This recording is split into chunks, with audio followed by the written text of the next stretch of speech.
एक तरफा कार्रवाई हो रही है, घर बुलडोज किए जा रहे हैं, इसे इजरायली मैकेनिज्म कहेंगे।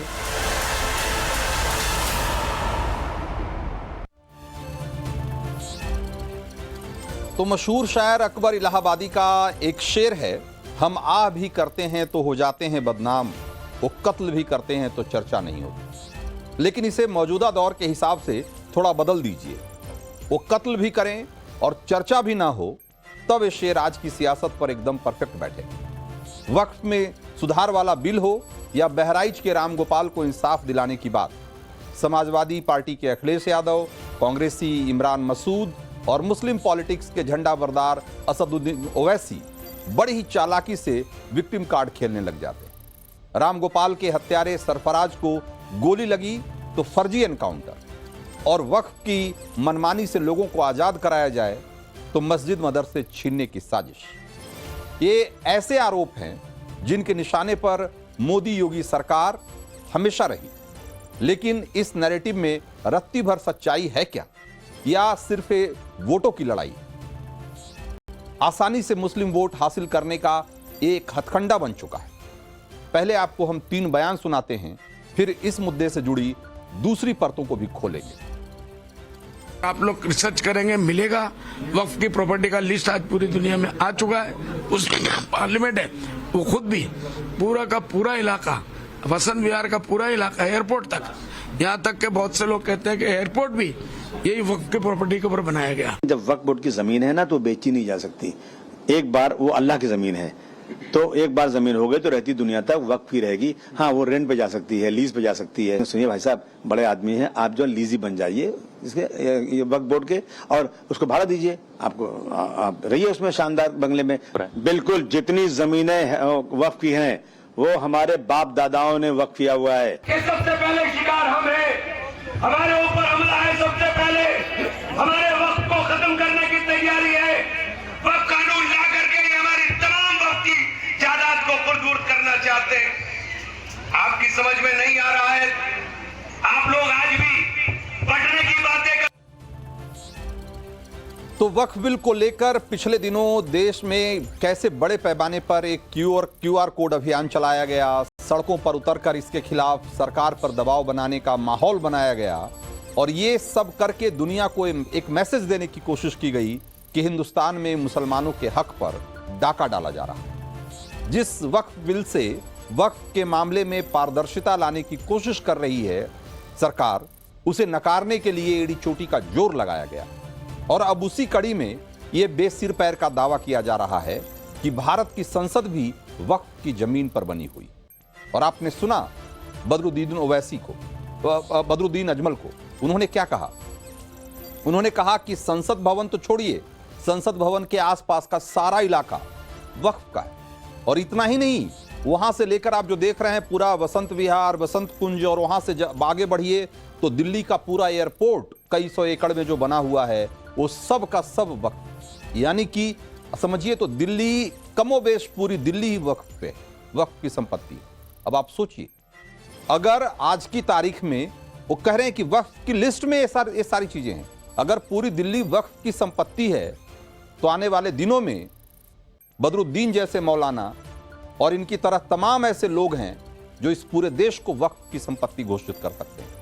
क्योंकि ये देश भी, जैसा बहुत सारे लोग मानते हैं कि एक लंबे समय तक इस देश पर मुसलमानों ने राज किया है, मुसलमान शासकों का राज रहा है इस देश पर कई सौ साल तक, और उस हिसाब से देखें तब तो ये पूरा देश ही मुसलमानों का है और पूरा देश उस तरीके से वक्फ का है।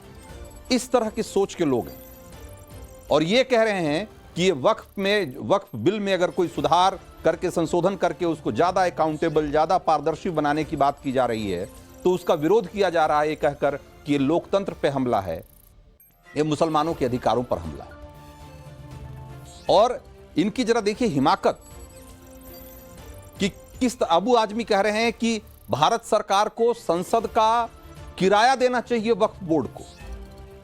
यानी कि न खाता न बही, जो कहते हैं ना कि जो मौलाना कह दें वही सही, और इसका कोई विरोध कर दे तो ये माहौल बनाने का काम शुरू हो जाता है कि भारत में लोकतंत्र खतरे में है और मुस्लिम सुरक्षित नहीं है, उन्हें गुलाम बनाने की साजिश की जा रही है। क्या आपने गौर किया है कि भारत में जब जब मुस्लिम समाज में सुधार को लेकर कोई सरकारी पहल की गई तो कट्टरपंथी मौलानाओं ने उसका जमकर विरोध किया है। याद कीजिए, एक लंबा सिलसिला है ऐसे घटनाओं का। सुप्रीम कोर्ट में जब शाहबानो केस में ऐतिहासिक फैसला आया तो सारे मौलाना एकजुट हो गए, ये कहते हुए कि ये इस्लाम में हस्तक्षेप है, और तत्कालीन सरकार इसके आगे झुक भी गई। लेकिन सोचिए जरा कि एक तलाकशुदा महिला को भत्ते के अधिकार से वंचित रखने को एक सभ्य समाज किस तरीके से जायज करार दे सकता है। 3 तलाक के मुद्दे पर भी इसी तरह का माहौल बनाया गया। लेकिन क्या महिलाओं के हक का जो सवाल है उसको मजहब के नाम पर हमेशा हमेशा के लिए दरकिनार किया जा सकता है क्या? आज वक्फ के मुद्दे को भी उसी अंदाज में हवा दी जा रही कि मुसलमानों की क्या अधिकार छीना जा रहा है और इस देश का लोकतंत्र खतरे में। आप सोचिए कि जिस तरीके से मौलाना बात कर रहे हैं आज की तारीख में, या मुसलमानों को गुमराह करने की कोशिश कर रहे हैं, जो मैसेज देने की कोशिश कर रहे हैं, वो मैसेज एकदम क्लियर है। और वो मैसेज ये क्लियर है कि अगर मुसलमानों को उनकी मनमानी करने दी जाए, मुसलमानों को अपने तरीके से रहने और अब इस देश के कानून को अपने तरीके से उसका इस्तेमाल करने या उसको इंटरप्रेट करने की जब तक आज़ादी दी जाती रहेगी तब तक तो कोई दिक्कत नहीं है। तब तक इस देश के लोकतंत्र में भी कोई दिक्कत नहीं है। इस देश का लोकतंत्र भी सुरक्षित रहेगा, इस देश का संविधान भी सुरक्षित रहेगा। लेकिन जिस दिन उन्हें संविधान और कानून के हद में रहकर काम करने के लिए कहा जाएगा, जिस दिन उनके संगठनों को, चाहे वो मदरसे हों, मदरसा बोर्ड हो, चाहे वो वक्फ बोर्ड हो, उसमें ज़्यादा पारदर्शिता लाकर लोगों के प्रति उसे ज़्यादा अकाउंटेबल बनाने की बात की जाएगी, जिस दिन उसकी मनमानियों पर लगाम लगाने की कोशिश की जाएगी, जिस दिन उसके स्ट्रक्चर को ज़्यादा लोकतांत्रिक बनाने की कोशिश की जाएगी।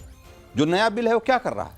यही तो कर रहा है ना कि उसमें मुसलमानों के जितने फिरके हैं उन सबको उसमें रिप्रेजेंटेशन देने की बात हो रही है। नए बिल में और क्या किया जा रहा है? यही तो किया जा रहा है ना कि वक्फ के नाम पर जो ये लाखों एकड़ जमीनें पड़ी हुई है और जिसमें कई तरह के लिटिगेशन हैं, कई तरह के मामले मुकदमे चल रहे हैं, उसका निपटारा किया जाए और ज़्यादा पारदर्शी तरीके से उससे जो आमदनी हो रही है उसका मुसलमानों के हित में इस्तेमाल किया जाए। यही तो करने की कोशिश की जा रही है। ये सुधार नहीं है तो क्या है? रिफॉर्म नहीं है तो क्या है? लेकिन इसका सारे मौलाना एक तरफ से विरोध कर रहे हैं क्योंकि ये सुधार से ज़्यादा उनको इस बात का मलाल है कि उनकी मनमानियों पर लगाम लगाई जा रही। जैसे मनमाने तरीके से कि जहां उंगली रख दी वो जमीन वक्फ की हो गई। ये जो मनमानी का अधिकार था, ये अधिकार छिन रहा है। और इस बात की बेचैनी, वो इस बात से बेचैन नहीं है कि सरकार कोई नया कानून ला रही, वो इस बात से बेचैन है कि जैसे पहले वो किसी जमीन पे हाथ रख देते थे, जिसको नोटिस जारी कर देते थे, वो जमीन वक्फ की मान ली जाती थी और उसे किसी देश की किसी भी अदालत में उसे चुनौती नहीं दी जाती थी, नहीं दी जा सकती थी। अब वो अधिकार छिनने जा रहा है। और ये अधिकार, या ये यूं अधिकार नहीं कहिए इसे, ये मनमानी करने की जो छूट थी, अब उस छूट पे अंकुश लगाया जा रहा है। इस बात की बेचैनी है मौलानाओं को। तो इसीलिए जो असम के सांसद बदरुद्दीन अजमल हों या समाजवादी पार्टी के विधायक अबू आजमी हों या फिर कांग्रेस के सांसद इमरान मसूद हों, सवाल यह है कि जब वक्फ बिल पर संसद की जेपीसी चर्चा कर रही है, जब देश की संसद पूरी तरीके से इस बात के लिए अधिकृत है कि वो देश में के भीतर के किसी भी मसले पर कानून बना सके और इस देश के चुने हुए लोग, इस देश के जो प्रतिनिधि हैं, जनता के प्रतिनिधि हैं, सांसद, वो आपस में बैठकर चर्चा करके और कानून बना सकते हैं, इस बात का अधिकार संविधान ने दिया हुआ है। तो देश भर में ये लोकतंत्र और संविधान और सरकार को लेकर जो इस तरह का नफरत का माहौल बनाने की कोशिश की जा रही है, इसके पीछे क्या मकसद हो सकता है? वक्फ बोर्ड के पास 9 लाख करोड़ की जमीनें हैं और इसे हड़पने का आरोप लगाकर मुस्लिम तबके को क्यों उकसाया जा रहा है? वक्फ बोर्ड पर सरकारी जमीनों पर कब्जे का जो आरोप लगाया जा रहा है उसको अगर आप देखेंगे तो आप हैरान रह जाएंगे। हिंदुओं के गांव और मंदिर तक वक्फ की जमीनें बता दी गई। और अभी एक और नया मामला आया है, केरल में चर्च से लेकर के और उसके आसपास के जितना जो गांव का इलाका है सबको वक्फ की जमीनें बता दी गई। जैसे कितने आराम से बदरुद्दीन अजमल ने कह दिया कि ये आप जो संसद देख रहे हैं, संसद से लेकर के और पूरा मतलब ऑलमोस्ट पूरी दिल्ली वक्फ की जमीन पर बनी हुई। मुंबई में भी इसी तरीके का नाप शनाप दावे किए जाते हैं। और यही वजह है कि अदालतों में हजारों मामले, हजारों मुकदमे फंसे हुए हैं। अगर एक बिल में संशोधन करके और इन सारे मामलों को निपटाने की कोशिश की जा रही है, उसमें ज्यादा पारदर्शिता लाने की कोशिश की जा रही है, तो इसे रोकने की जिद क्यों है? और इसके लिए लोकतंत्र को खतरे में बताकर हल्ला क्यों मचाया जा रहा है? यह एक बड़ा सवाल है। यह मनमानी करने की कोशिश नहीं तो और क्या है? क्या वक्फ के मामलों में दूध का दूध और पानी का पानी नहीं होना चाहिए? हिंदुस्तान में लोकतंत्र है तो फैसला भी कागजातों और सबूतों के आधार पर होना चाहिए ना, कि जो मौलाना कह दें वही सही मान लिया जाएगा। कि रात में मौलाना को कोई सपने में आया कि फलां जमीन उनकी है, उनके किसी दादा परदादा ने उस पर कभी नमाज पढ़ी थी, इसलिए वो जमीन वक्फ की हो जानी चाहिए, और सुबह उठ के उन्होंने ऐसा कह दिया और ऐसा हो जाए, और अगर नहीं हुआ तो लोकतंत्र खतरे में आ जाएगा। क्योंकि मौलाना को जो सपने में जो दिखा था उसे पूरा करने की मनमानी, उसे पूरा करने की आजादी उसके पास नहीं है। इसलिए देश का लोकतंत्र, देश में आजादी और मुसलमानों का हक सब खतरे में आ जाता है। वक्फ बिल के मामले में हिंदुस्तान का कट्टरपंथी गैंग जिस मॉडल पर काम कर रहा है वो तुष्टीकरण की चाह में लोकतंत्र को खतरे में होने का हल्ला मचाने वाला मॉडल है, जिसे हिंदुस्तान में लंबे समय तक सियासी शह मिलती रही है और इसीलिए इनका हौसला इतना बढ़ा हुआ है। सेकुलरिज्म के नाम पर उन्हें छूट दी गई, मनमानी करने की छूट। मोदी सरकार ने 10 सालों में जिस तरीके से सियासी तुष्टीकरण के खेल पर लगाम लगाया, आज वही बेचैनी अलग अलग रूपों में दिखाई दे रही। हिंदुस्तान ने वो दौर भी देखा जब सड़कें नमाज के लिए बंद कर दी जाती थी और इसे संवैधानिक अधिकार बताया जाता था। इस जबरदस्ती को समर्थन देने वाली सियासत से जुड़े हुए लोग अल्पसंख्यक वाला टेप निकालकर बजाने लग जाते थे जब कोई सवाल उठता था। यूपी के बहराइच में पिछले दिनों मूर्ति विसर्जन जुलूस में के दौरान जो हत्याकांड हुआ, हजारों की भीड़ के बीच रामगोपाल मिश्रा नाम के युवक को गोली मार दी गई और सरवर चिश्ती जैसे मौलाना से लेकर के और AIMIM के सांसद असदुद्दीन ओवैसी तक इस हत्या को किसी न किसी तरीके से जायज ठहराने की कोशिश करते हुए दिखाई देते हैं। एक बार सुनिए उनको। अगर आप ही खुद जज बन जाएंगे, आप ही खुद फैसला सुनाएंगे, एग्जीक्यूशनर बनेंगे, तो फिर कोर्ट की, संविधान की, कानून की जरूरत ही नहीं है। ये तो बहुत गलत हो रहा है और ये एक तरफा और हेट्रेड बताई जा रही है एक समुदाय के खिलाफ। ये एक तरफा कार्रवाई हो रही है, घर बुलडोज किए जा रहे हैं। इसे इसराइली मैकेनिज्म कहेंगे। 1967 में पहले गाजा में घर तोड़े थे इसराइलियों ने, वही पॉलिसी को अडेप्ट कर रहे हैं, उनकी पॉलिसी चला रहे हैं। वो तो एक बहुत छोटी सी जगह, हिंदुस्तान तो बहुत बड़ा है।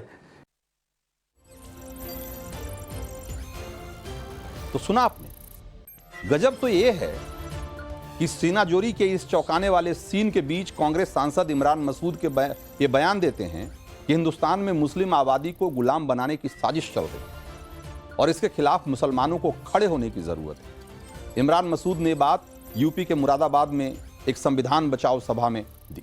आज देखिए, ये ज्यादातर लोग जो आज संविधान बचाने की बात कर रहे हैं, लोकतंत्र बचाने की बात कर रहे हैं, ये वो लोग हैं जिन्होंने सारी लोकतांत्रिक मर्यादाओं को हमेशा ठेंगे पर रखा है, जिन्होंने कभी इसकी परवाह नहीं की। इमरान मसूद का बयान आपके जेहन में होगा अभी भी। इसी तरीके से मंच पे खड़े होकर उन्होंने प्रधानमंत्री मोदी के लिए क्या नहीं कहा था। वो बोटी बोटी वाला बयान सबको याद होगा। वो कौन से संवैधानिक मर्यादा के दायरे में आता है? जिन लोगों ने जीवन में कभी भी संवैधानिक मर्यादाओं की फिक्र नहीं की, आज वो लोकतंत्र और संविधान बचाने की बात कर रहे हैं। ये भी कम हैरान करने वाला नहीं है।